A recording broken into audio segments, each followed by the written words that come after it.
이런 말씀으로 함께 은혜를 나누도록 하겠습니다. 우리 많은 그리스도인들이 마음속으로 생각하기를 우리는 늘 하나님의 뜻대로 살아야 된다, 또 하나님의 뜻대로 살고 싶다 라고 하는 그런 마음과 생각을 다 가지고 있습니다. 그리스도인이 됐으면서도 불구하고 내 마음대로 내 뜻대로 살겠다라고 생각하는 사람은 아무도 없어요. 모든 그리스도인들이 다 본인의 마음속으로는 하나님의 뜻대로 살고 싶고 말씀대로 살고 싶다라고 하는 그런 마음과 그런 믿음을 가지고 있습니다. 그러나 우리가 실제로 삶을 살다 보면 하나님의 말씀과 하나님의 뜻과 하나님의 방법보다는 내 생각과 내 뜻과 내 습관적으로 살아갈 때가 더 많다라고 하는 사실입니다. 그래서 하나님의 말씀을 생각하기 이전에 내 생각을 먼저 생각하고, 하나님의 뜻을 생각하기 전에 내 뜻을 먼저 생각하고, 하나님의 나라와 영광을 생각하기 전에 내 유익을 먼저 생각하는 것이죠. 그리고 그 길을 선택해서 살아가는 것입니다. 그러다 보니까 우리가 결과적으로 하나님의 뜻대로 하나님의 방법대로 살지 못하고 내 생각대로 살아가는 경우가 너무나도 많이 있다라고 하는 사실입니다. 그럼에도 불구하고 우리는 늘 마음속으로 하나님의 뜻대로 살아야 되겠다, 하나님의 방법대로 살아야 되겠다라고 하는 것을 잊어버려서는 안 될 줄로 믿습니다. 우리가 인생을 살아가다가 내 뜻대로 내 방법대로 했다가 실패하고 잘못되는 경우가 너무 많이 있습니다. 그러면 이럴 때 어떤 문제가 생기고 힘든 일이 생기면 하나님을 원망하고 불평하는 그런 경우가 있어요. 내 생각대로 내 뜻대로 내가 다 결정해놓고 문제가 생기면 하나님께 원망하고 불평하는 것입니다.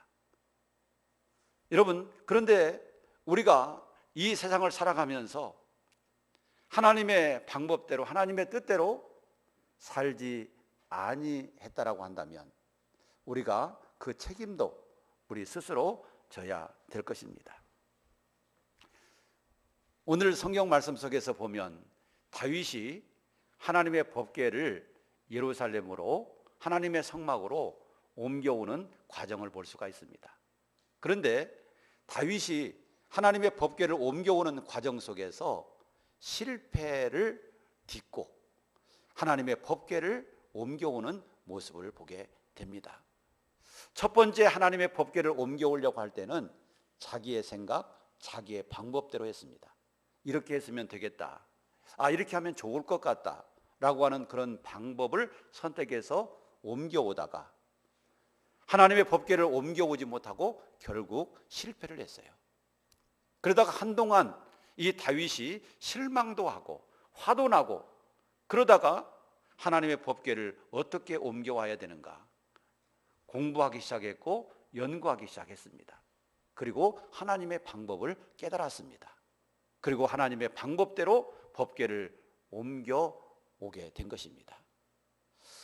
여러분, 우리가 인생을 살아갈 때도 내 방법, 내 뜻대로 살기보다도 항상 하나님이 원하시는 뜻이 뭔가, 하나님의 말씀이 어떤 것인가, 하나님의 방법을 생각하면서 우리가 믿음으로 살아가야 될 줄로 믿습니다. 사무엘상 4장에 보면 이스라엘과 블레셋이 전쟁을 치릅니다. 이스라엘은 블레셋과의 전쟁에서 대패를 합니다. 그리고 4천여 명의 군사가 목숨을 잃어버립니다. 이스라엘이 블레셋과의 전쟁에서 패하고 이스라엘 장로들이 모여서 회의를 했습니다. 우리가 왜 블레셋과의 전쟁에서 졌는가? 그 이유는 무엇 때문인가? 생각하기 시작했습니다. 그러다가 찾아낸 결론이 여호와께서 우리와 함께하지 않으셨기 때문에 우리가 전쟁에서 패한 것이다. 그러므로 여호와께서 우리와 함께 하시도록 법궤를 전쟁터로 메어 나오자 라고 하는 결론에 이르게 된 것입니다. 그래서 2차 전쟁을 할 때는 여호와의 법궤를 메고 나왔어요. 그럼에도 불구하고 이스라엘은 무참하게 그 전쟁에서 또다시 패하였습니다. 1차 전쟁 때보다도 더 많은 군사가 죽었습니다. 약 3만 명이나 되는 많은 군사들이 희생되었습니다. 그리고 더 큰 문제는 여호와의 법궤를 블레셋 사람들에게 빼앗겼다라고 하는 사실이죠. 자, 여러분, 이스라엘의 지도자들, 장로들의 생각은 하나님의 법궤를 모시고 나오면 하나님께서 함께 하실 것이고, 하나님께서 함께 하시면 전쟁에서 이길 것이라고 하는 것이 그들의 생각이었던 겁니다. 아, 그렇게 하면 될 것 같다. 이게 지도자들의 생각이었던 거예요. 그런데 지도자들의 생각과는 다르게 또다시 이스라엘은 전쟁에서 졌고 하나님의 법궤는 빼앗겼다라고 하는 사실입니다. 여러분, 어딘가 문제가 있는 거 아닙니까? 어딘가 잘못이 있는 거 아닙니까? 이스라엘의 지도자들의 생각대로 되었다라고 한다면 2차 전쟁에서는 반드시 승리를 해야만 됐던 거예요. 그런데도 불구하고 전쟁에서 패했다라고 한다면 그 지도자들의 생각이 뭔가 잘못된 것이고 뭔가 착오가 있었던 것입니다. 그런데 원인을 살펴보면 이스라엘이 블레셋과의 전쟁에서 패한 이유는 하나님이 함께하지 아니하셨기 때문에도 아니고 법궤를 메고 나가지 아니했기 때문에도 아닙니다. 이스라엘이 패한 근본적인 원인은 바로 이스라엘의 범죄에 있었다는 사실입니다. 엘리 제사장의 범죄, 흠니와 비느하스의 범죄, 하나님의 제사가 무시되는 범죄, 하나님의 말씀대로 순종하지 않는 삶에 대한 문제, 이런 문제들이 있었던 거예요. 이 문제 때문에 이스라엘은 전쟁에서 패했던 것이죠. 이런 문제들이 있었기 때문에 하나님께서 결과적으로 함께하지 않으셨고 하나님이 함께하지 않는 전쟁은 결과적으로 패했던 것입니다. 그렇기 때문에 이스라엘이 1차 전쟁을 마치고 정확하게 문제를 인식했다라고 한다면 하나님의 법궤를 모시고 나갈 것이 아니라 회개 운동을 벌였어야 할 것입니다.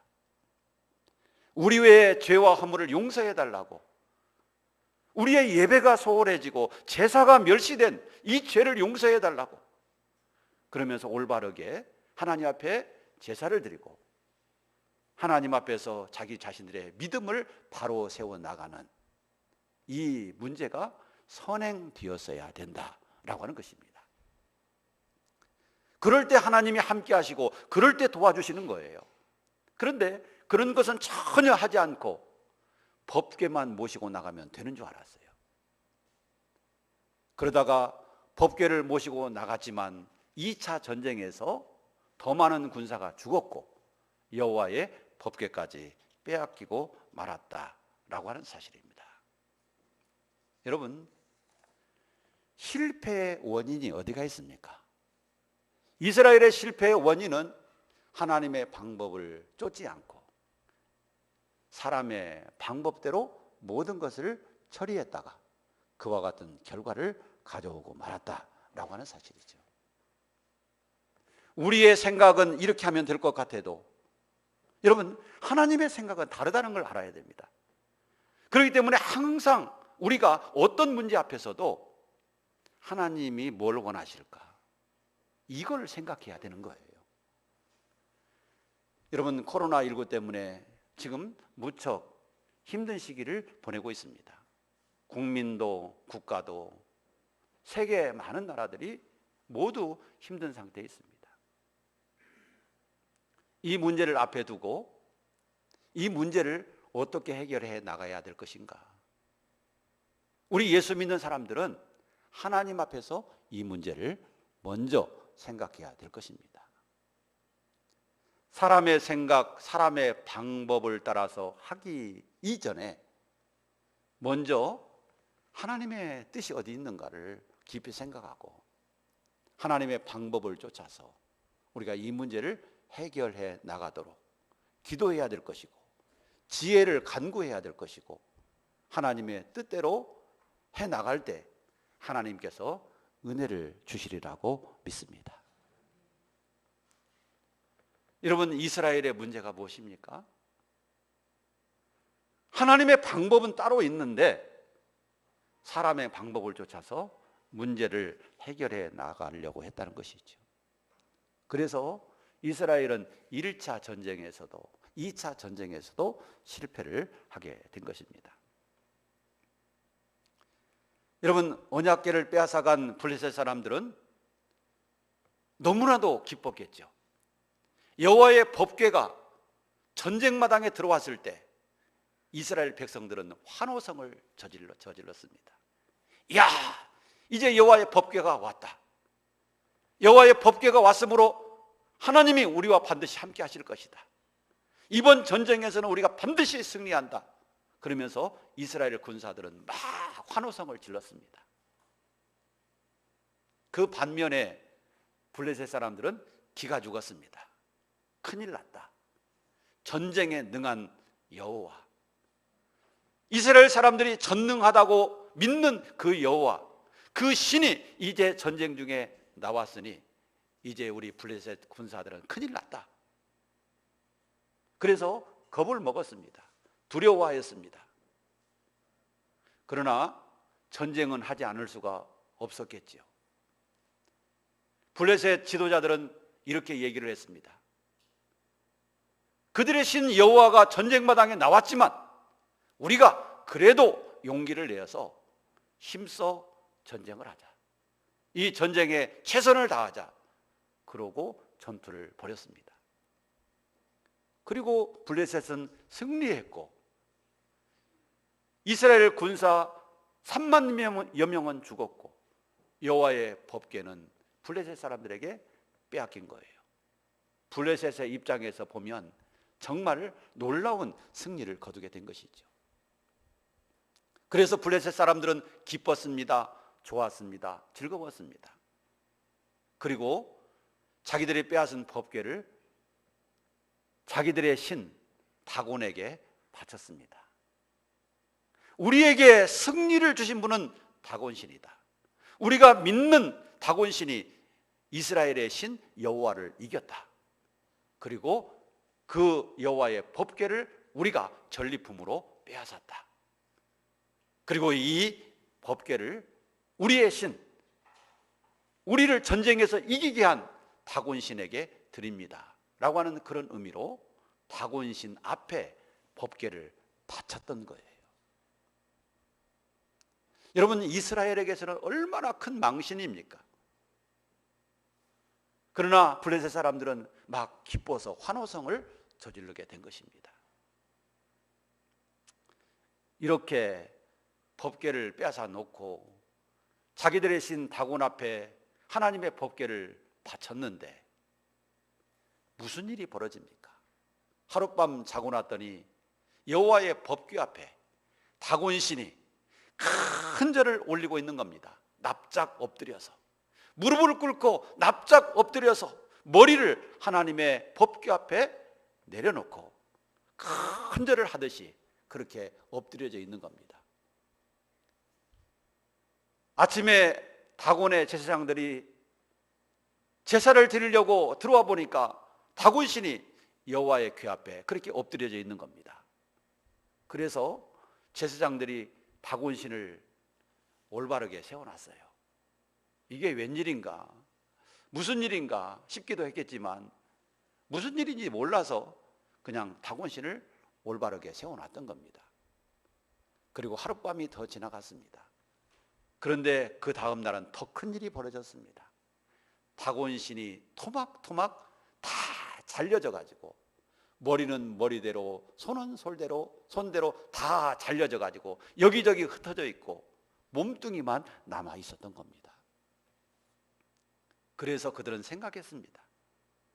여호와가 우리의 신을 치신다. 여호와가 우리의 신을 치신다고 생각한 겁니다. 그래서 여호와의 궤를 다곤신 전에 두어서는 안 되겠다.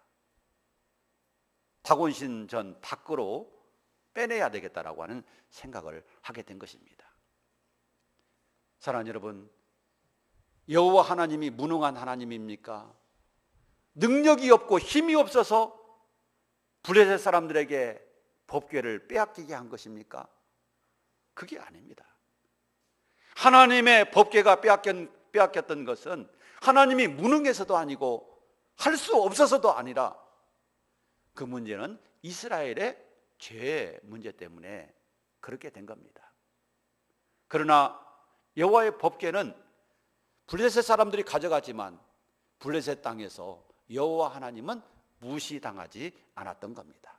그들에게 멸시당하지 않았던 겁니다. 여호와 하나님이 어떤 분인가를 분명하게 보여주었던 겁니다. 그리고 그들의 신 다곤을 하나님이 치신 것입니다. 그런데 하나님께서 다곤신만 치신 게 아니에요.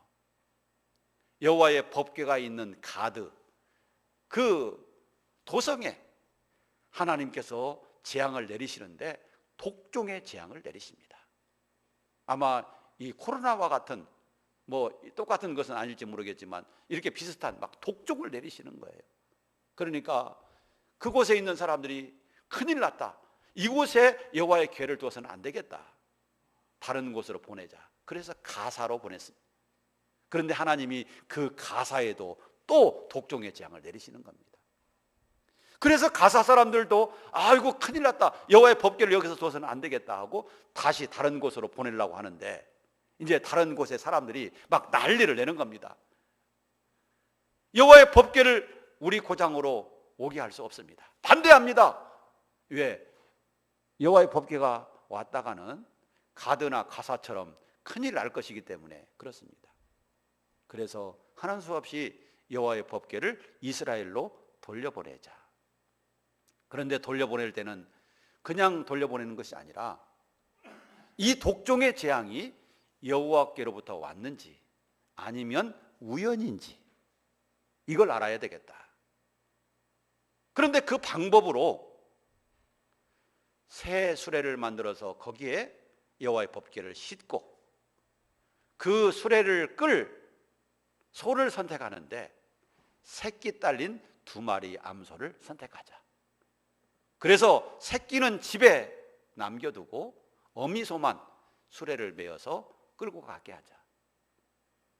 그리고 그 어미소를 끌고 갈 사람도 없이 소들만 이스라엘 쪽으로 보내자. 여러분, 새끼 딸린 암소를 그렇게 수레를 메어서 보내니까 그 소들이 어떻습니까? 여러분, 새끼 딸린 그 어미소는 새끼를 떼어놓으면 안 되는 거예요. 막 그 새끼를 찾느라고요 막 난립니다. 그러니까 올바로 갈 수가 없는 거예요. 그럼에도 불구하고 그런 소를 수레에 메어가지고 법궤를 실어서 이스라엘로 보내는 겁니다. 조용히 가면 여호와께서 이 재앙을 내리신 것이고, 만약에 소들이 뛰거나 다른 길로 가거나 돌아온다라고 한다면 이 재앙은 우연히 있는 것이다. 이렇게 생각을 하고 그렇게 실시를 했어요. 그런데 놀라운 일은 그 새끼 딸린 그 암소들이 아무 말 없이 새끼도 찾지 않고 조용하게 그 법궤를 끌고 이스라엘 쪽으로 갔던 겁니다. 뛰지도 않고 다른 곳으로 가지도 않고 그 법궤를 끌고 이스라엘로 간 거예요. 이것은 뭘 의미하는 것이겠습니까? 여러분, 블레셋에 내린 독종은 우연이 아니라 하나님께서 내리신 것이다 라고 하는 것을 분명하게 보여주는 것입니다. 여호와 하나님은 블레셋 땅에 가서 무시당하거나 멸시당하지 아니하시고 그들에게 분명히 하나님이 어떤 분인가를 보여주신 것입니다. 이렇게 해서 법궤는 이스라엘로 다시 돌아왔습니다. 그리고 아미나답의 집에서 무려 20년 동안 법궤가 머물러 있게 됩니다. 그동안 이스라엘 왕 누구도 법궤를 모셔올 생각을 안 했습니다. 여호와의 성막에는 법궤가 없이 덩그러니 성막만 있었습니다. 그럼에도 불구하고 어느 누구도 법궤를 모셔오려고 하지 않았습니다.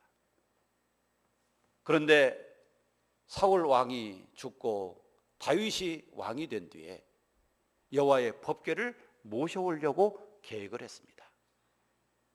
다윗의 생각에는 여호와의 법궤를 모셔오는데 새 수레를 만들고 그 수레 위에 법궤를 싣고 그리고 소들로 하여금 그 법궤를 끌고 그렇게 모셔오자, 그 생각을 했던 거예요. 여러분, 이것이 다윗의 생각이었고 이것이 사람의 생각이고 이것이 사람의 방법입니다.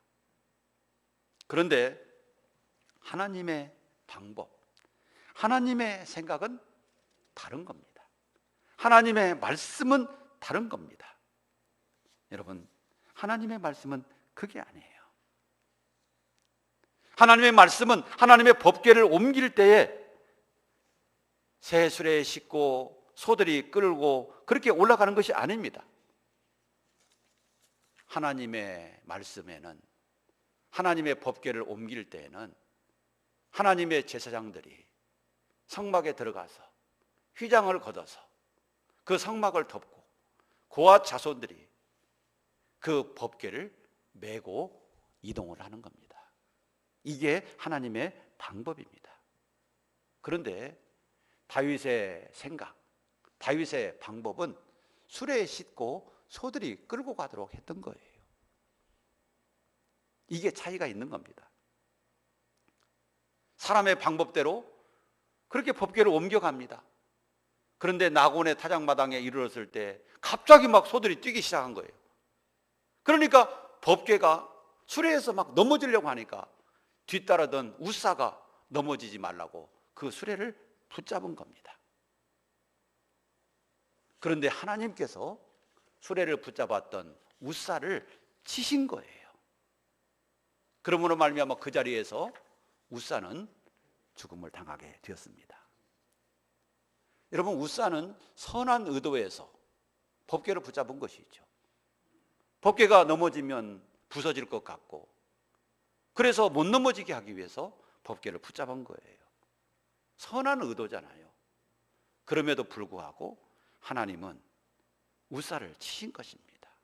왜냐하면 하나님의 법치에, 법도에 어긋났기 때문에 그렇습니다.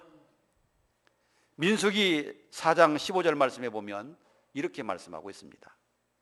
진영을 떠날 때 아론과 그의 아들들이 성소와 성소의 모든 기구를 덮는 일을 마치거든 그와 자손들이 와서 맬 것이니라. 그러나 성물은 만지지 마라. 그들이 죽으리라. 성물은 만지지 마라. 만약에 만지면 죽으리라. 이것이 하나님의 법이에요. 그런데 그 법을 무시하고 선한 의도였지만 법궤를 붙들므로 우사는 그 자리에서 죽은 겁니다. 여러분, 근본적으로 보면 누구의 실수입니까? 다윗의 실수입니다. 법궤를 싣고 오려고 했던 다윗의 실수입니다. 그리고 또 하나는 우사의 실수입니다. 하나님의 말씀을 생각하지 않고 급한 나머지 그렇게 했던 거예요. 자, 이 일로 말미암아 다윗은 화가 났습니다. 이 일로 말미암아 다윗은 분개했다고 그랬습니다. 왜? 우사가 이 사건으로 말미암아 죽었잖아요. 그래서 다윗은 하나님의 법궤를 모셔오는 것을 두려워하고 법궤를 가까운 곳에 있었던 오벳 에돔의 집으로 옮겨가게 된 것입니다. 가드 사람이라고 그랬습니다. 가드 사람 오벳 에돔의 집에 하나님의 법궤를 모셔 놓은 거예요. 여러분, 이 과정 속에서 사실 가만히 엄밀히 생각해 보면 다윗이 화낼 이유가 아무것도 없어요. 본인이 잘못했잖아요. 본인이 잘못된 방법을 선택했잖아요. 알아보지도 않고 공부하지도 않고 이렇게 하면 되겠다, 자기의 생각대로 결정을 했고 그러다가 여러분 실패하고 실수한 거잖아요. 그래서 이런 문제가 생긴 거잖아요. 그렇다면 탓하려면 누구를 탓해야 돼요? 자기 자신을 탓해야 되는 것이 맞죠. 그런데 다윗이 막 분개하고 화내고 여호와의 법궤를 모셔오지 않겠다고 하고 그럴 이유가 뭐가 있겠어요? 여러분, 우리도 인생을 살아가면서 내 생각대로 내 마음대로 모든 걸 결정해서 다 내가 해놓고 결과가 안 좋으면 하나님을 원망하고 하나님을 향하여 불평하고 그럴 때가 있어요. 그런데 하나님을 원망하고 하나님을 불평하기 이전에 먼저 내가 하나님의 말씀대로 올바르게 했나? 하나님의 말씀과 하나님의 뜻을 따라서 올바르게 살았나? 내가 하나님의 방법대로 모든 것을 올바르게 했나? 이것을 점검해 와야 할 것입니다. 내가 분개하고 원망하고 불평하기 이전에 나에게 어떤 문제가 있는가를 살펴봐야 했던 것입니다. 그런데 다윗은 자기의 잘못임에도 불구하고 이게 분개한 거예요. 그리고 오베데돔의 집에 하나님의 법궤를 모셔가도록 한 겁니다. 그리고 자기는 그냥 돌아왔어요. 자, 그런데 하나님께서 오베데돔의 집에 엄청나게 막 복을 쏟아 주시는 겁니다. 오베데돔의 집에 석 달 동안 법궤가 있었는데 막 그 안에 하나님께서 오베데돔의 집에 하나님이 막 복을 주시기 시작합니다. 그 소문이 퍼지고 퍼져서 다윗 왕에게까지 들려갑니다. 하나님이 오베데돔에 복을 주셨대. 엄청나게 복을 쏟아 주셨대. 막 이런 소문이 들리니까 또 다윗이 마음이 바뀌었습니다. 하나님의 법궤를 다시 모셔와야 되겠다. 그런데 처음 방법으로 하지 않고 이번에는 제대로 하나님의 방법을 쫓아서 올바르게 모셔와야 되겠다 생각을 하고 공부를 한 겁니다. 연구하게 한 겁니다. 알아보게 한 겁니다. 어떻게 하나님의 법궤를 모셔오는지. 그랬더니 성경에 말씀하시기를 하나님의 법궤를 옮길 때는 사람들이 하나님의 법궤를 보지 못하도록 휘장을 걷어서 덮고 그 밖에 덮개로 덮고 고아 자손들이 그 법궤를 메고 옮기는 것임을 알게 된 겁니다. 그리고 두 번째 방법으로 이제 하나님의 법궤를 모셔오는 겁니다. 그리고 하나님의 법궤는 안전하게 모셔왔고 하나님의 성막에 모셔놓게 된 것입니다. 여러분, 우리가 하나님의 일을 할 때나 우리 인생을 살아갈 때나 두 가지 방법이 있습니다. 하나는 내 방법이 있고 하나는 하나님의 방법이 있다는 것이죠. 그런데 우리는 인생을 살아가거나 어떤 일을 할 때 우선적으로 먼저 내 방법대로 살려고 할 때가 참 많습니다. 왜냐하면 습관이 그렇게 들어있기 때문에 습관적으로 그렇게 살아버리는 거예요. 그리고 나 자신의 유익을 먼저 생각하는 거예요. 그러다 보니까 내 뜻대로 내 마음대로 살려고 할 때가 많은 겁니다. 중요한 것은 내 방법이 아니라 항상 하나님의 방법으로 해야 되는 것임을 기억하시기 바랍니다. 여러분, 하나님의 방법으로 모든 문제를 해결해 나가야 됩니다. 우리는 믿음의 사람입니다. 여러분, 우리는 사회인이 아닙니다. 세상 사람이 아닙니다. 우리는 하나님의 자녀고 믿음의 사람들입니다. 그러면 우리가 하나님의 자녀이고 믿음의 사람이라고 한다면 하나님의 방법으로, 믿음의 방법으로 모든 일을 해결해 나가려고 해야 될 줄로 믿습니다. 여러분, 그런데 우리가 믿음의 사람이라고 하면서도 불구하고 세상 사람들처럼 똑같이 세상의 방법으로 문제를 해결해 나가려고 하는 거예요. 그렇게 하면 쉽죠. 여러분, 코로나19 때문에 정부에서는 주일날 예배 안 드리면 최고 좋아합니다. 그렇지 않습니까? 예배 안 드리면 최고로 좋아해요. 그런데 믿음의 방법으로 보면, 하나님의 방법으로 보면 예배 안 드리는 것이 옳은 것입니까? 그렇지 않습니다. 그러면 여러분, 세상의 방법과 하나님의 방법이 충돌하는 거예요. 이럴 때 어떻게 해야 되겠습니까? 그렇다고 세상의 방법을 무시하고 그냥 믿음으로만 무조건 이렇게 해야 되겠다 하고 나가면 되겠습니까? 그렇지도 않습니다. 믿음의 방법으로 하면서도 세상의 방법을 충족시킬 수 있는 방법을 찾아야 되는 겁니다. 여러분, 세상의 규칙을 지키면서도 우리가 하나님을 가까이 할 수 있는 방법을 찾아야 되는 겁니다. 그래서 우리는 예배 드릴 때 거리를 두고 마스크를 착용하고 손소독을 하고 그렇게 예배를 드리는 겁니다. 그래서 조금 답답하고 힘드셔도 마스크를 쓰시고 예배 드리라고 하는 겁니다. 답답하다고 어떤 분은 이만큼 내려놓고 계신 분이 있어요. 코는 다 내놓고 입도 내려놓고 찬송 부를 때는 입 내려놓고 그리고 또 나중에 올리고 그러면 무슨 소용이에요? 찬송 부를 때 비말 다 튀는데. 그래서 찬송 부를 때도 답답하지만 좀 다 마스크를 끼고, 여러분 또 위에서 식당에서도 식사하시는 우리 권사님들 더운데 너무 애쓰시는 줄 압니다. 그럼에도 불구하고 마스크를 끼시고 식사 준비를 하셔야 되고 일회용 장갑을 끼시고 식사 준비를 하셔야 되고 좀 답답하고 힘들어도 어쩔 수가 없어요.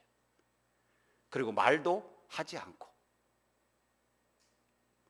식사를 하실 때도 거리 두기를 하고 스티커 붙은 데서만 식사를 하십시오. 그래도 그냥 그거 잊어버리고 그냥 마주 앉아서 얘기하면서 우리 습관이 그랬으니까 그대로 해버리는 겁니다. 그렇게 되다 보면 모든 것이 무너지게 되는 것이죠. 그래서 거리두기를 하기 위해서 스티커 있는 곳에서만 식사를 하십시오. 한쪽 방향으로만 바라보고 식사를 하십시오. 식사하실 때는 좀 불편하더라도 대화하지 마십시오. 뭐 정이 없어서가 아니라 지금 상황이 이러니까 서로 대화하지 마십시오. 가까이에서 있을 때 반드시 마스크를 끼십시오. 이런 거 아니겠습니까? 이렇게 우리가 세상의 방법과 규칙을 철저하게 지켜가면서 하나님 앞에 예배 생활을 해야죠. 그렇다고 해서 예배 안 드려버리고, 여러분 그러면 아마 2월 달부터 계속 예배 안 드린 사람은요 지금까지도 예배 한 번도 못 드리는 분이 계실 겁니다. 그러면 코로나가 예를 들어서 1년 가고 2년 가고 그런다고 생각해 보십시다. 그거 무서워서 예배 드리러 못 나옵니다. 그러면 그분은 1년이 가도 예배 한 번 못 드리고 2년이 가도 예배 한 번 못 드리게 됩니다. 그러면 그게 무슨 믿음입니까? 여러분, 하나님을 믿는다라고 한다면 하나님과 가까워질 수 있는 방법을 찾아야 되는 겁니다. 우리가 세상의 방법을 따르기 위해서 하나님과 멀어져야 됩니까? 아니에요. 하나님과 가까워지면서도 세상의 규칙을 지키고 그러면서 우리가 믿음 생활에 힘써야 될 것입니다. 여러분, 우리가 세상의 정부의 규칙을 무시하는 거 아니에요. 철저하게 잘 지켜야 합니다. 그럼에도 불구하고 하나님과는 가까워져야 합니다. 주일날 혹시 못 나오셨으면 수요일 밤이라도 한번 나오고 새벽기라도 한번 나오고 그래야 될 거 아니겠어요? 그럴 때는 많은 분들이 동참하지 않으시니까 여기저기 한 분씩 앉는데 마스크 쓰고 있는데 그리고 소독하는데 뭐가 문제입니까? 여러분, 그것도 문제라고 한다면 직장 생활도 못하는 거예요. 직장에서도 다 하잖아요. 그런데 어떻게 직장은 나갑니까? 그것도 못하는데. 여러분, 우리가 신앙생활을 하면서 정말 하나님의 방법이 뭔가 라고 하는 것을 잘 찾아가면서 우리의 신앙을 유지해 나가야 할 것입니다. 결국 하나님의 방법대로 모든 것이 되어지고 결국 모든 것이 하나님의 뜻대로 이루어지리라고 저는 믿습니다. 저는 코로나19를 보면서 이런 생각도 해봐요.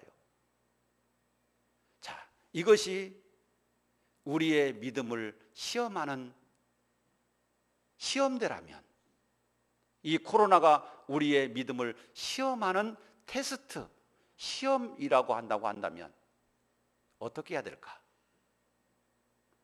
한번 생각을 해보는 거예요. 이것이 진짜 이 사람이 믿음의 사람인가 아닌가 시험하는 도구라면 어떻게 해야 될까요? 이 시험에서 이겨야 될까요? 아니면 이 시험에서 져야 될까요? 천에 하나 만에 하나 이것이 혹시라도 우리의 믿음을 시험하는 시험대라면 반드시 우리의 믿음을 지켜야 되고 이 시험에서 이겨야 되고 승리해야 될 줄로 믿습니다. 그런데 그냥 시험에서 이기겠다고 그냥 막 무시하고 막 열심히 막 하기만 하면 됩니까? 안 되죠. 이것은 바이러스로 감염되는 것이기 때문에 아까 앞에서 말씀드린 대로 철저하게 대비하고 준비하면서 이것을 이겨내야 될 줄로 믿습니다. 우리가 어려움 가운데서도 항상 하나님의 방법이 무엇인가 라고 하는 것을 찾고 우리가 믿음의 방법으로 모든 일을 해 나갈 수 있기를 바랍니다. 그리고 하나님 앞에서 늘 은혜 받고 승리하고 또 여러분들의 삶 속에도 하나님의 은혜와 평강이 충만하시기를 주의 이름으로 축복합니다. 하나님 아버지 감사합니다. 오늘도 하나님의 귀한 은혜 가운데 우리의 방법으로 살기보다는 하나님의 방법이 무엇인가를 찾고 하나님의 뜻을 따라서 늘 믿음으로 살아가기를 원합니다. 하나님, 우리 사랑하는 성도들의 삶 속에도 주님이 은혜를 주시고 지혜를 주시고 어려움 가운데서도 승리할 수 있도록 인도하여 주시옵소서. 하나님의 성령이 늘 우리 성도들에게 건강도 주시고 지혜도 주시고 승리할 수 있도록 도와주시옵소서. 코로나19가 속히 종식되게 하여 주시옵시고 온 나라와 국민 속에 하나님의 은혜와 평강이 있게 하여 주시옵소서. 예수님 이름으로 기도드리옵나이다. 아멘.